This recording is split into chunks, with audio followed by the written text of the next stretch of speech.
News বাংলার পক্ষ থেকে আপনাদের সবাইকে স্বাগত জানাচ্ছি। আমি মোহাম্মদ ফুকন হলদার। আমি এই মুহূর্তে দাঁড়িয়েছি পটুয়াখালী সদর উপজেলার মৌকরণ ইউনিয়নের মৌকরণ বাজারে। আপনাকে জানিয়ে রাখি, গত 31 তারিখ দিবাগত রাত 3টার দিকে মৌকরণ ইউনিয়ন পরিষদের চেয়ারম্যান জনাব রাইসুল ইসলাম সেলিমকে অপহরণ করা হয়েছিল এবং গত 2 তারিখে তাকে কেরানীগঞ্জ থেকে আইনশৃঙ্খলা বাহিনী উদ্ধার করে।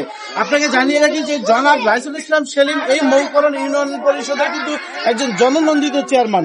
তাকে যে অপহরণ করা হয়েছিল তারই প্রতিবাদে এবং যারা অপহরণ করেছে তাদের বিচারের দাবিতে কিন্তু আজকে এই যে ইউনিয়ন পরিষদের সামনে কয়েক হাজার এখানে কিন্তু জনসাধারণ মিলে কিন্তু আজকে এই যে মানববন্ধন করছেন এবং প্রতিবাদ সমাবেশ করছেন।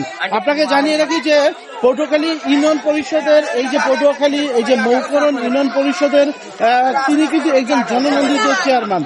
কারণ এই যে ইউনিয়ন পরিষদে এখানে আওয়ামী লীগের যে প্রার্থী ছিল তাকে কিন্তু হারিয়ে তিনি কিন্তু স্বতন্ত্রভাবে বিপুল ভোটের মাধ্যমে কিন্তু তিনি বিজয়ী হয়েছিলেন, যার ফলে কিন্তু আপনারা দেখতে পাচ্ছেন এখানে কিন্তু শিশু থেকে শুরু করে বৃদ্ধ এবং সকল বয়সীর যে জনগণ তারা কিন্তু স্বতঃস্ফূর্তভাবে আজকে এই যে মানববন্ধনে অংশগ্রহণ করেছে এবং তাদের একটাই দাবি, জনাব রাইসুল ইসলাম সেলিমের উপরে যারা হামলা করেছে, তাকে যারা অপহরণ করার চেষ্টা করেছে, তাকে যারা গুম করেছে, তাকে যারা হত্যা করার চেষ্টা করেছেন তাদের যাতে দৃষ্টান্তমূলক শাস্তি হয় এবং প্রশাসনের পক্ষ থেকে তাদেরকে যাতে দ্রুত গ্রেফতার করে তাদের আইনের আওতায় এনে যে কঠিনতম যে শাস্তির ব্যবস্থা আছে সেটা যাতে করা হয়।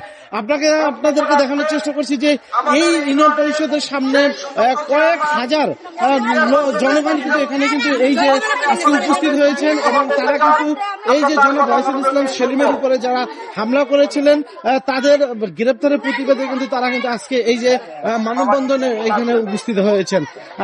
পটুয়াখালী মৌকরণ ইউনিয়ন পরিষদের সামনে থেকে এই ছিল আমার কাছে সর্বশেষ তথ্য।